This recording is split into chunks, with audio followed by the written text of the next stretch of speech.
Well, hello again, one-on-one. I'm Jerry Hancock with another discussion from Men in Balance, and today we're going to be talking about sex and intimacy. Wow, I bet that gets your attention. Sex is certainly an important part of our lives as men, and it's something that we probably focus too much on sometimes.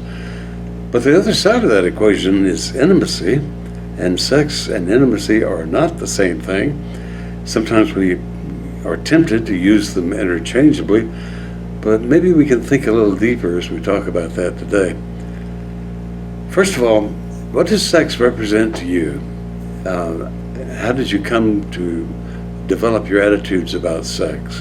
And what do you think about sex as a substitute for other important things in your life? And how much of a priority is it, and how much focus does it deserve from your life? And furthermore, if you think it has an outsized importance in your life, and maybe your partner, wife, doesn't see it that way, what kind of conflicts does that bring about, and how might you resolve those? How might you negotiate something that works for both of you? I mean, all these are questions that really pop up in marriages and in relationships, and I just want you to think about how you view sex and intimacy, and how those things react and interfere or interact with your day-to-day life.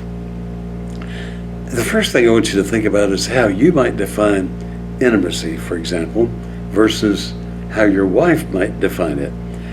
Because this gets to be something that's right at the heart of how we sometimes have conflict with our partners. Maybe your wife has plenty of sexual appetite and you're happy with that. Maybe you wish you had more. The survey we did certainly points out that men certainly want more sex and sexual activity from their wife. But here's the interesting thing: they don't want more conversation with their wife.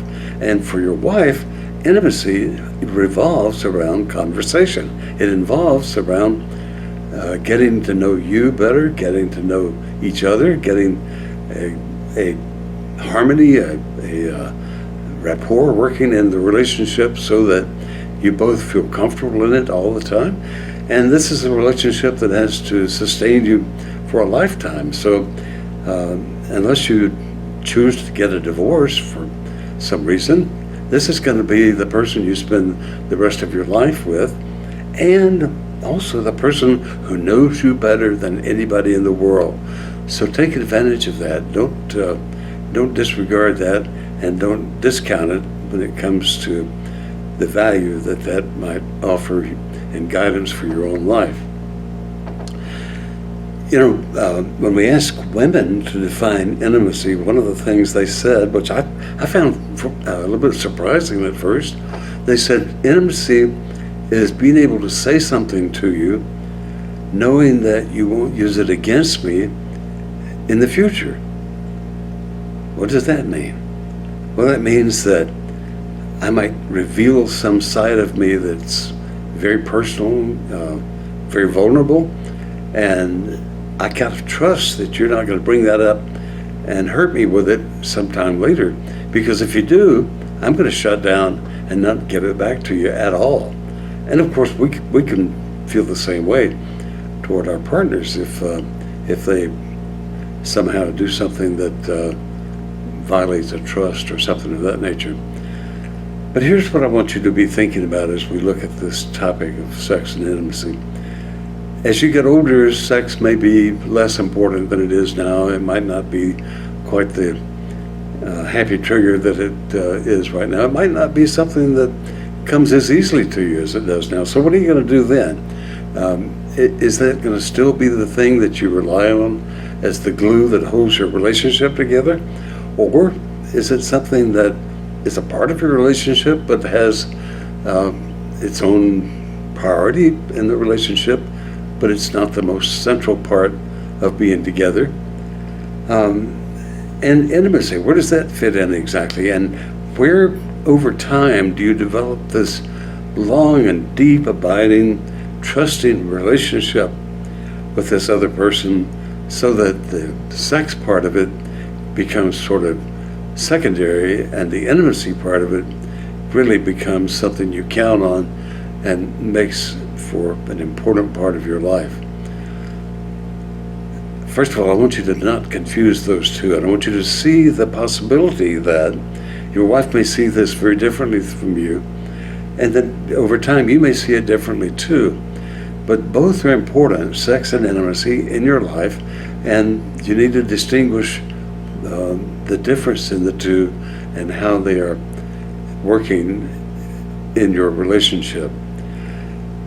And I want to point out one more thing as we talk about this. When women ask for our time, when women ask for closeness from us, when women maybe even sound sort of critical of us or something they say, we can't let that destroy the closeness that we feel with them. We can sometimes take offense to something our wife or partner might say as a put down or as a some sort of remark that's uncalled for or whatever.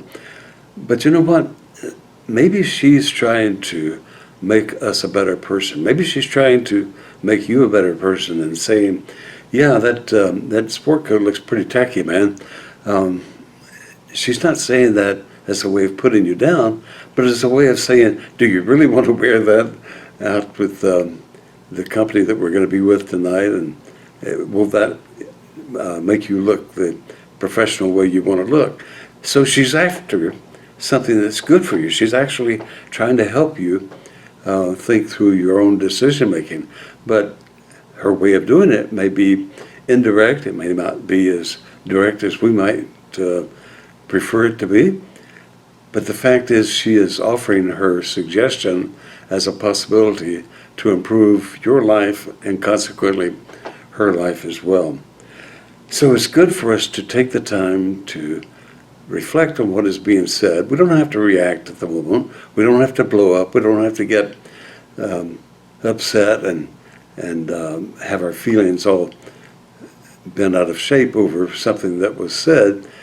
But instead, take the time to think about it and give it some time to sort of germinate in our minds, and then maybe come back later and say something like, you know, that comment you made about my sport coat, that really hurt me, and maybe you could find a better way to say that would still get what you want and get what I want as well.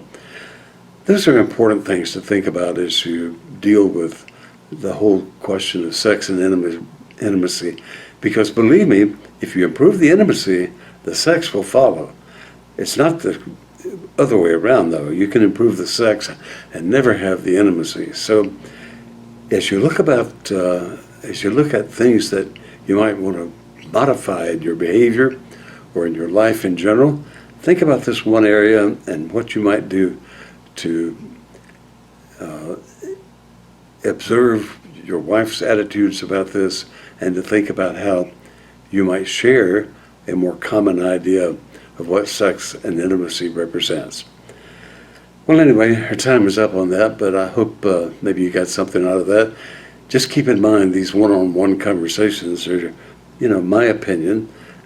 Sometimes they come from a lot of hurt and pain and history of my own, but sometimes they come from things I've learned along the way that I just want to share with you, and I hope you find them helpful. And put a note down in the comments. Tell us how you feel about that.